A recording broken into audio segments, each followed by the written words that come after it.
అమ్మాయిని చూసిన శ్రీకాంత్, ఏంటి నాన్న ఇలాంటి అమ్మాయిని తెచ్చావు? ఈ అమ్మాయి అచ్చం పల్లెటూరు అమ్మాయిలానే ఉంది. నాకు సిటీ అమ్మాయి కావాలి, అయితేనే పెళ్లి చేసుకుంటా అని అంటాడు.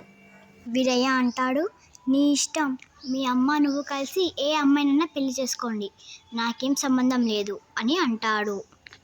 అమ్మా నాన్న ఇలానే అంటారు. కానీ నేనైతే ఎట్టి పరిస్థితిలో పట్నం అమ్మాయిని పెళ్లి చేసుకోవాలి. ఎప్పుడు కూడా నేను పల్లెటూరు అమ్మాయిని పెళ్లి చేసుకోవద్దు. ఒకవేళ చేసుకుంటే నా ఫ్రెండ్స్లో నా పరువు పోతుంది. ఏమైంది వీళ్ళు అలా కొట్లాడుతున్నారు? ఒరేయ్ ఒరేయ్, ఏమైందిరా అలా అరుస్తున్నారు? ఏంట్రా నువ్వు పెళ్లి ఫోటో చూసావా? ఎలా ఉంది అమ్మాయి? ఒకసారి నాకు కూడా చూపియవు? అమ్మా నేను ముందే చెప్పాను, నేను అది పల్లెటూరు అమ్మాయిని పెళ్లి చేసుకోను అని.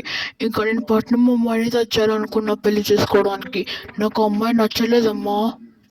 ఆ అమ్మాయి మంచిదంటారా? ఆ అమ్మాయి వాళ్ళు కట్క కానుకలు కూడా ఎక్కువ ఇస్తా అన్నారు.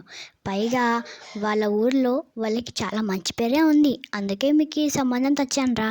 నువ్వేమో ఇలా అంటున్నావు. ఇప్పుడు నేనేం చేయాలి, నువ్వే చెప్పు అదంతా నాకేం తెలియదమ్మా, కానీ నేనైతే పల్లెటూరు అమ్మాయిని అయితే పెళ్లి చేసుకోను అని తల్లి కొడుకు ఇద్దరు మాట్లాడుకొని ఎవరి పనిలోకి వాళ్ళు వెళ్ళిపోతారు.